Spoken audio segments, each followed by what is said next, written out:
Oi, oi, it's your boy, the Maurice Green of Not Fighting Clean, Jack Slack. It's the Jack Slack podcast, and we're coming at you following the event that was called Krylov versus Span, but contained neither Krylov nor Span.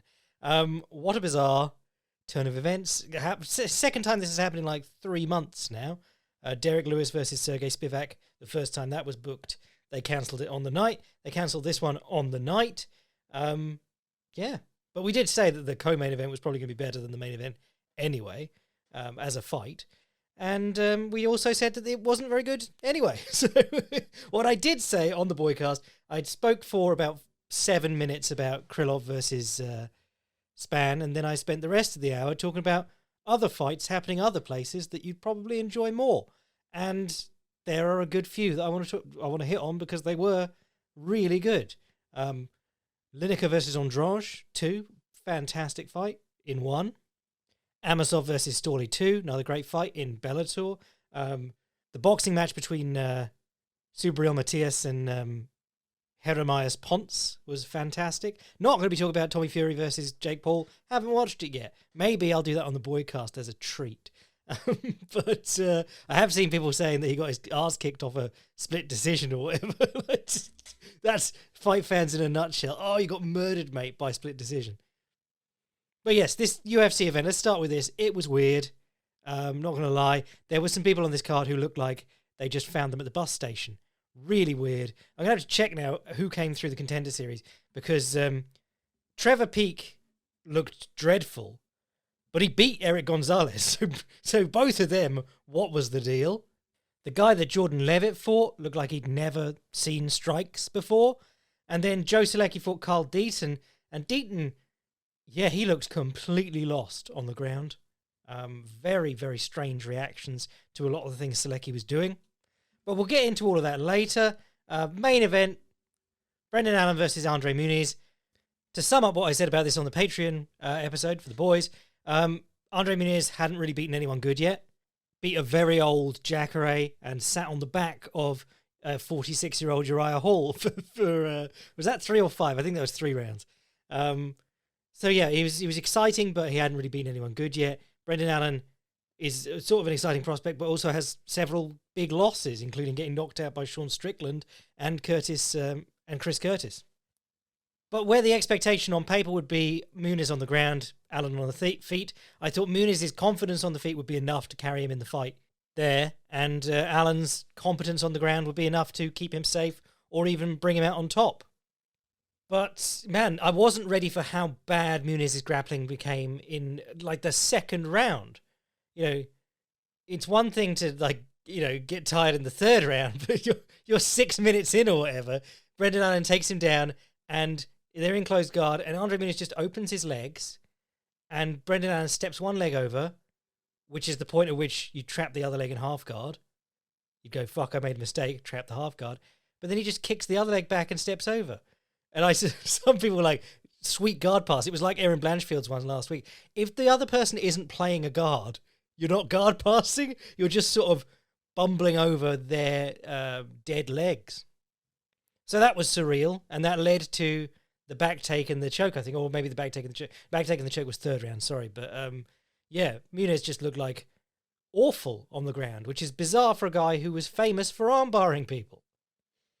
On the feet, he was fine. You know, he was confident, and that's 90% of winning fights on the feet, or at least doing well on the feet if you don't have a particularly lengthy pedigree of excellent kickboxing. Allen was fine on the feet. He does lunge with his chin a lot, and he leads with his rear hand a lot, you know, which is fine if you're switching stances lots and doing that. You know, it's an MMA thing. It's not, you don't have to have perfect boxing in MMA, but he does throw his punches and then leave his chin way out there, which got him clipped a couple of times. But yeah, good for Allen. Got his win. It wasn't much to write home about as a fight, but just sort of the continuation of the middleweight bleh. I should have said malaise. Malaise is a better word than bleh. But other stuff from this card I liked. I mean, Tatiana Suarez came back, and that was actually, a feel-good moment, but also quite interesting for, you know, she was flyweight for this fight, but this was apparently just because she wanted to get back in the cage and she didn't want to have to do a big cut to get there. which, you got to admire because Montana De La Rosa is a bigger person than her. Not the best fighter in the flyweight division, but still, you're going up in weight. Suarez certainly had to rely on her technical chops a bit more. If you notice, like in a couple of instances, both the first and the second round, she entered clinches and ended up with an overhook and a collar tie, or double overhooks, and just not positions that you really want to be giving up to people if they're of a equal skill level to you in the clinch. But she was able to make good on them. She also jumped to Gilly for the win, which is always sus. Generally not a big fan of jumping the Gilly, unless you are very good at bumping the opponent off their knees. A great example I'd give would be Patchy Mix. So Patchy Mix had a fight with James Gallagher where they just were both jumping on guillotines and rolling all over the place, and I was going, oh, well, that's just nonsense. What are you doing? Can't do that against anyone good. And then he did it against Magomedov, who is a very good top player and very good in positions where people are grabbing guillotines and sitting hopelessly to their butts. And what Patchy Mix was able to do was he'd sit with the guillotine and then he'd bump Magomedov over onto the side and come up on top. Or try and finish the guillotine when they're both sort of on their side and not just under the weight of Magomedov. But Tatiana Suarez got it finished anyway. So good to see her back. Always like having more competent wrestlers in the women's divisions. Not competent, strong, sorry. And I think for most of us, this is just, and for her apparently, it is just a case of nice to have her back with a fight under her belt because it's been so long. How long has it been now? Hold on, let me check. Last fight was 2019, June. So we're coming up on, 4 years. And this was the case with people like Dom Cruz. It was good to, you don't want to see them like jump back in from 4 years into the most important fight in the world. I'd rather just see him fight like Tatsuya Mizugaki or someone like that. Competent, but not the scariest guy in the world. And just get a fight under their belt. I really don't mind tune-ups for fighters who've been off for a while. Not, comical mismatches, but not necessarily jumping into title contention right away. So anything else good? Augusto Sakai versus Dontel Mays. Don't tell me to watch this fight. I'm not gonna. Trevor Peake versus Eric Gonzalez was bizarre. Anyone flailing standing hammer fists.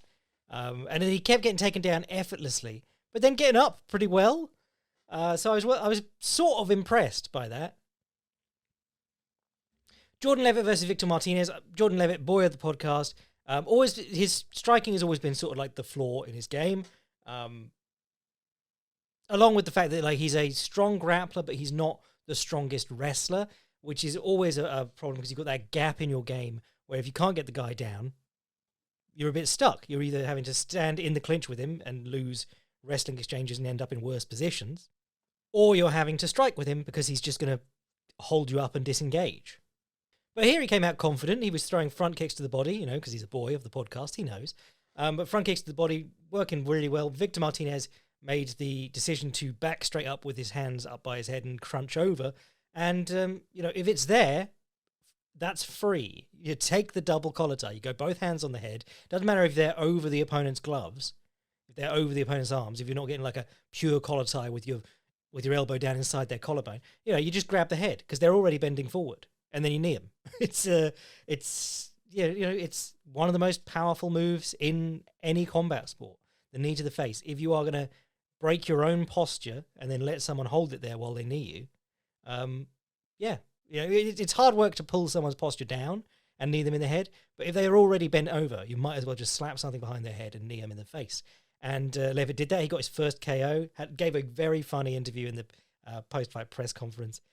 And it's amazing to watch American fans' heads explode at the idea that someone who's witty and a little bit camp is not gay. It's just like, is he the first openly gay UFC fighter? So good for Leavitt. Odie Osborne versus Charles Johnson was probably the only fight on this card that I thought as a fight was really fun. Like I said, there were a couple of names on it I was interested in watching, like Jordan Leavitt, Joe Selecki, Tatiana Suarez, but the matchups weren't that interesting. Odie Osborne and Charles Johnson, I thought was a really interesting matchup. Didn't turn out super great as a fight. Odie Osborne, long southpaw. Charles Johnson, actually pretty long in his own right for this weight class, but orthodox. was having a lot of trouble getting to Osborne. He was trying to do sort of the Bobby Green shifting right straight, and it wasn't really working all that well for him. Osborne seemed to be getting the better of some of the striking, but I thought they both were pretty ineffective in the striking. The fun part was when Osborne took him down in the third round, and they're both gassed as hell. But Charles Johnson is still really good at getting up. He came onto my radar, came onto a lot of people's radars because he had fun fights in LFA as their champion. He came onto my radar when he fought Mokaev, and Mokaev couldn't let go of him to like throw one punch because he's really good at getting up. No wrestling background. He did steeplechase or some shit. He was a track athlete. But really, really good at getting up off his back. And not always in like conventional ways. In the Osborne fight, he gets taken down and he puts both hands behind him and both feet under his butt, like he's playing crab football. If you've never played crab football, look it up. It's where you put yourself in like the tabletop position, on your back, but on your hands and feet with your butt up. And then you play football from there. But yeah, it was like that, and that's how he got up. Really weird. And he had his ridiculous hair, and he fights every 3 weeks. So I'm always going to be a Charles Johnson fan, even if this fight was a little bit lackluster. And, I thought this would be more fun than it was, because Osborne's a pretty fun striker, and Johnson's super game. Sometimes they just work out like this. And if we were in olden times, they blame the Southpaw versus Orthodox matchup, and whoever's the Southpaw, Odie Osborne in this case, would receive no future fight offers. Quick sip of my French Earl Grey today. Is it as good as normal Earl Grey? No, but I paid 20 quid for it, so I've got to get through it. Then there was Joe Selecki versus Carl Deaton. Selecki is good. He doesn't always win because, he's sort of a... I don't want to say one-dimensional because he's got the takedowns and the grappling, the top game. But he is one-dimensional. So he got the clinch over got along the fence early, double underhooks, threw him past, body lock on the back, and it was exactly like the Hubbard fight. He's going to jump on his back and he's going to finish him. And when he jumped on his back, he got the body triangle, which is your legs locked in the triangle. And that is, it's tough because it's it sucks for both men because of the guy with the body triangle on, his legs are going to get tired after a while. But the guy who's in the body triangle it's awful. You're being compressed, constricted, while having to fight off a choke. It's a level of distraction, and also you've got to really start working to break that body triangle apart. Unlike hooks, which if you not on the feet, but actually on the feet you can do this too. But if you pick a good time and you just mule kick one of your legs, and the opponent's only got two hooks in, as opposed to a body triangle, there's a chance that their leg comes out. There are guys who really are, there are guys who are really good at getting to the quad pod or the pike or whatever one you want to call it, on their hands and feet, bent over with the opponent on their back, and they'll kick their one leg back, and the opponent will fall off because they lose one hook. But you can't do that with body triangles. And if you start reaching down to clear the hooks with your hands, which you can do, if someone's got just the hooks in, you can use one hand to clear the hooks. But if you start reaching down to do it with the body triangle, you've got to undo the body triangle. You've got to, it's a whole process. It's like unlocking the closed guard. It is something extra you have to do before you can start advancing. But what I liked about this was Joe Selecki didn't just sit on his back. He didn't just sit there doing nothing going, I'm getting the points. Or do that thing where you do like a jerking off his face punch under his armpit, which doesn't do anything. You're just hitting them with like the thumb side of your hand. Like you're trying to feed them baby food or something. It's guys do that and it just annoys me. But he was actually stripping grips on his hands, punching through chokes, stripping grips on his hands, punching through chokes over and over again. And that shit, one, is exhausting, but two, that's how you get finishes. But Deaton survived the first round, got to the second, got taken down, was in half guard, grabbed the Kimura, and just sort of like opened his legs. I don't know if he's trying to go to turtle or something like that, but he just went flat on his front. And Selecki got on top of him, got the back again, and succeeded in rear naked choking him. And Deaton just, I wrote at the time on Twitter, but Deaton just looked lost. Some really strange decision-making from the bottom for him. And then the real Aliev versus Rafael Alves, not a super fun fight, but I did say watch out for this one. I mean, firstly, Aliev's the first, I was about to say Turkmenistan, first Tajik fighter, or Tajikistani fighter, in the UFC, so that's huge. Loads of people were watching. There was lots of clips of people watching him in, I was going to say bars, but whatever they do there. But I was laughing because his Contender Series fight was one of the dirtiest fights I've seen in the history of the Contender Series. He eye gouges and headbutts the shit out of this lad. And then there was a fish hook / bite, and people were trying to work out who was to blame. But it's just funny that I was talking about him having the dirtiest fight of the Contender Series and that he managed to do like the first finger bite in UFC history. So the good stuff from this weekend. You're going to want to open up YouTube and you're going to want to find the most recent One Championship event. Skip most of it. It's Lumpini. They took over Lumpini and they did an MMA fight in the main event, and I know how much that hurts some weird Muay Thai nerds. So it's kind of funny, but it was a very good fight. And then the co-main event, which was a Muay Thai world title fight, that ended in under a minute due to low kicks. So that was a very MMA finish to even the Muay Thai fight. L after L for the Muay Thai purists, but the main event was Andrade versus Lineker. They'd done this once already, but there was no contest because I believe it was Lineker smashed Andrade's cup in half, or Andrade smashed Lineker's cup in half. Can't remember which one it was. Andrade was giving him some trouble with the knees the first time. He was standing quite tall and he's throwing knees every time Lineker comes in to change levels and hit the body. So this time around, Lineker's trying to do that, but he's also throwing jabs. And John Lineker jabbing is a strange sight, but it worked quite well. And Andrade was trying to intercept him with knees, and you got this interesting playoff, because obviously a knee is a very dangerous thing, especially for a shorter fighter if they duck onto it.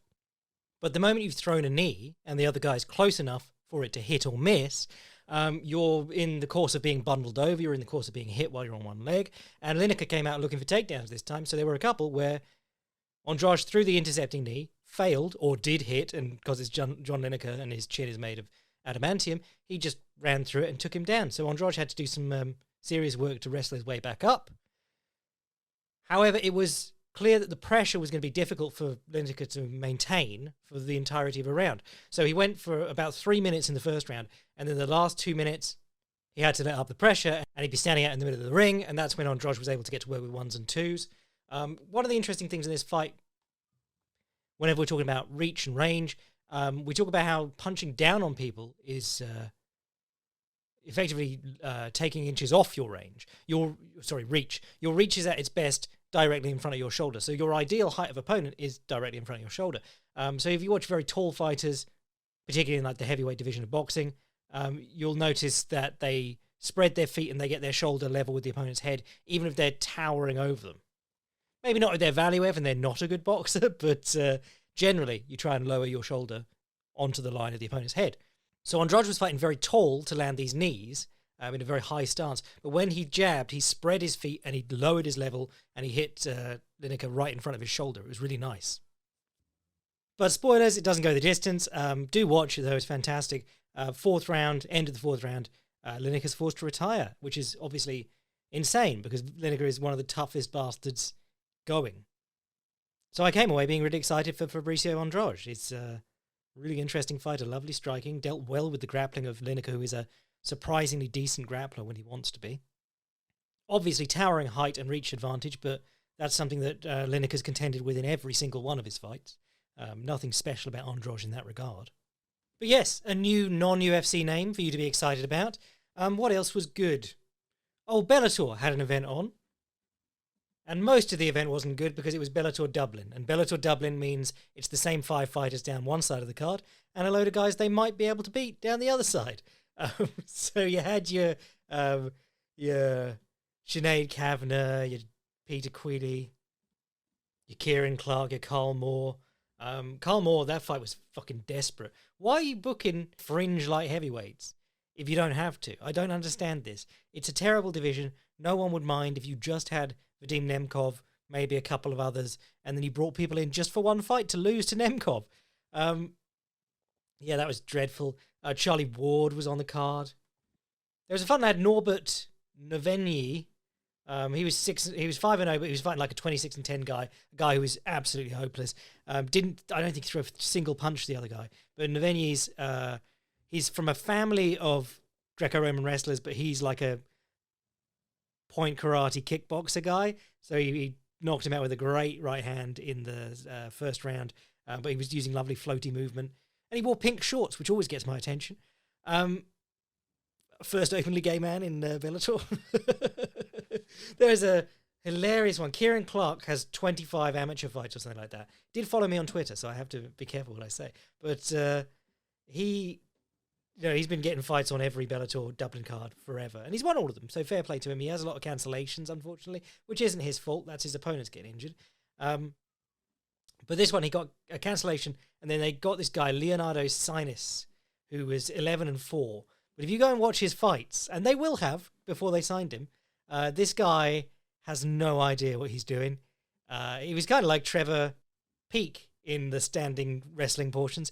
I put up a clip of his last fight before this, where he falls into a clinch with the opponent, grabs a schoolyard headlock, and then falls onto his face. And the opponent just goes to turtle and starts hitting him. And he somehow won that, so I don't know what's going on. But Kieran Clark took him down and controlled him for 3 rounds, did no damage, never came close to submitting him.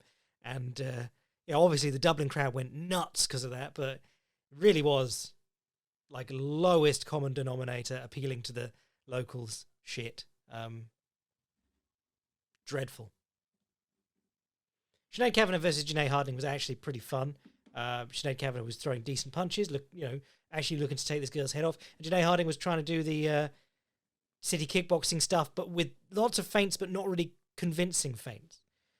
Bryce Logan versus Peter Queally was bizarre because Peter Queally is not a good striker. He's like a lot of straight past gym guys. He's a good grappler who doesn't have great takedowns. So he's walking Bryce Logan down and actually outstriking him, which was bizarre.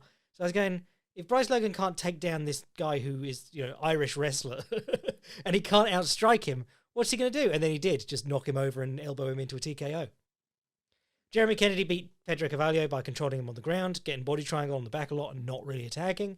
But Jeremy Kennedy's pretty good. I remember from his Volkanovski fight, he gave me some interesting looks at how to get up when you're being cage wrestled.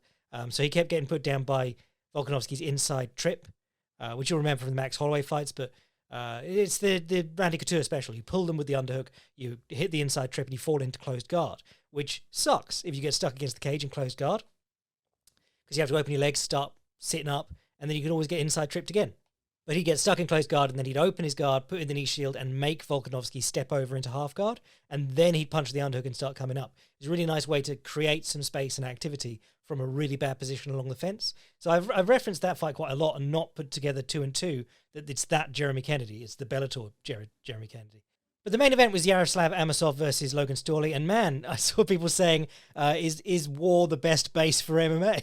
Because Yaroslav Amosov has been off for, is it a year or a year and a half?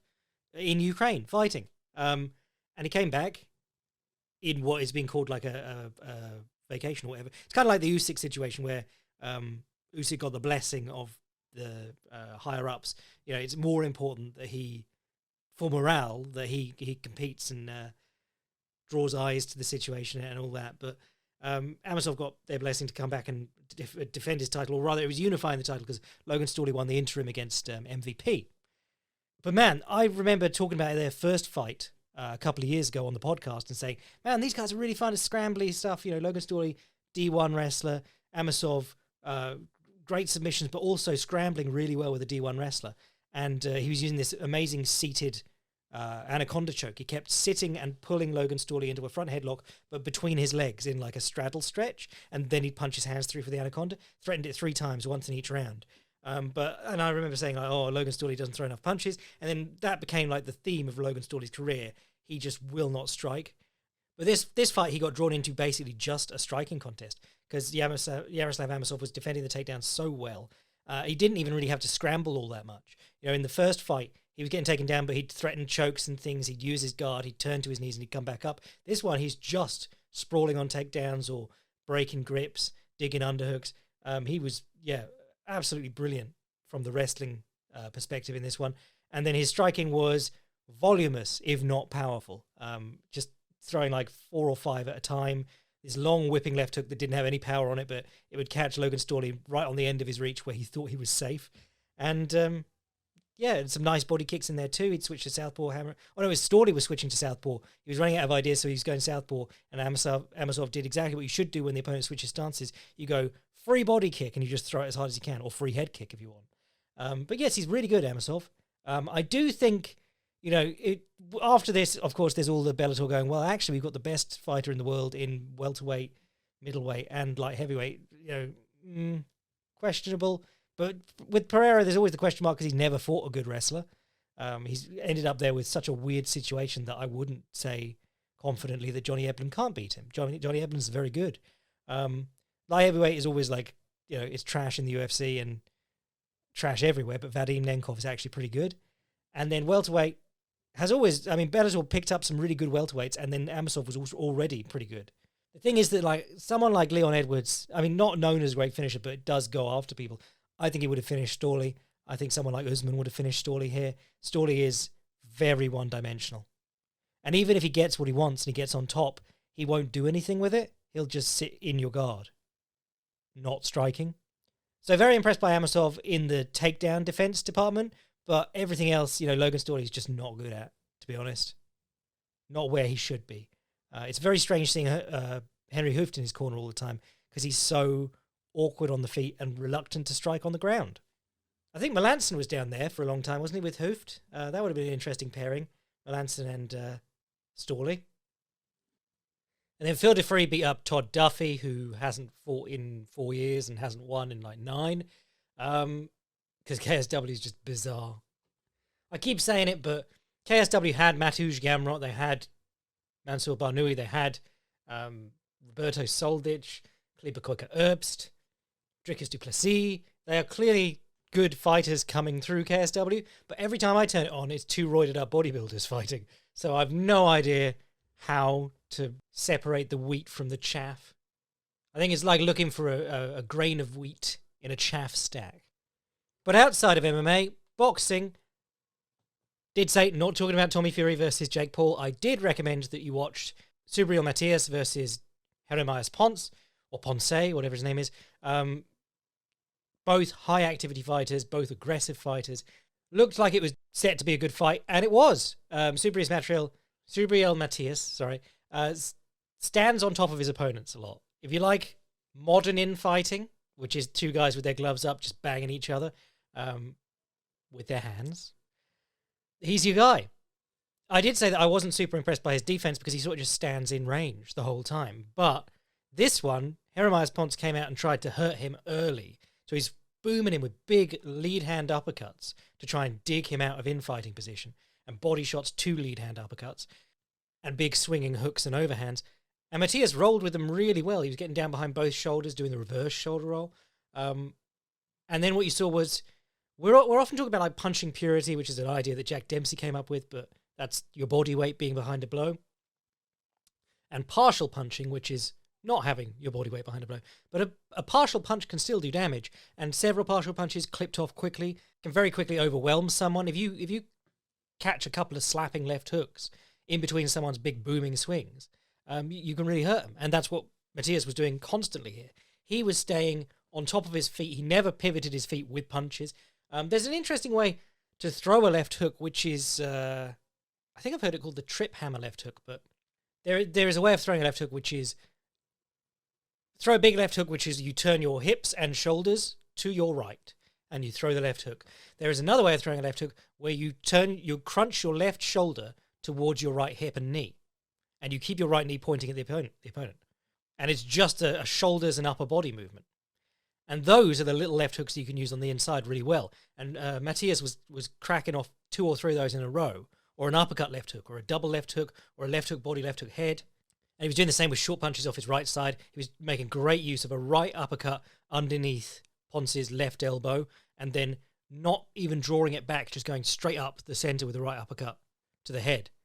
And then he followed it with a left hook or whatever. But if you watch this fight, he's clipping off these really short punches that look like just little arm punches, but because he's landed them at good times between Ponce's big swings, he really quickly takes it out of Ponce. And of course, when you're throwing big swings and you're getting slapped in between them, that really exhausts you too. So the first round, Ponce really did look like he was going to take off Matthias's head, and Matthias's defense hadn't been great in his last fights. So I was like, oh, that's interesting. And then it transpired that Matthias was just sort of standing there rolling with the punches really well and started finding his shots in between. Because, and we always say this about like pace and tempo on your punches too. Ponce was always throwing as hard as he could. So that only leaves you the chance for the opponent to read your speed, take advantage of it, and you're going to slow down. There's no way you're getting faster again halfway through the fight. If you come out and you show the guy absolute honesty and you say everything's coming at this speed and I'm throwing as hard as I can, it's scary for a minute or two, but he's very quickly going to adapt to it. And there's another really nice move that I've seen Matthias do in a couple of his fights, and he did it in this one too. But he'll be on the inside with his head against the opponent's head with his gloves up and their gloves up. And they'll try and push him back.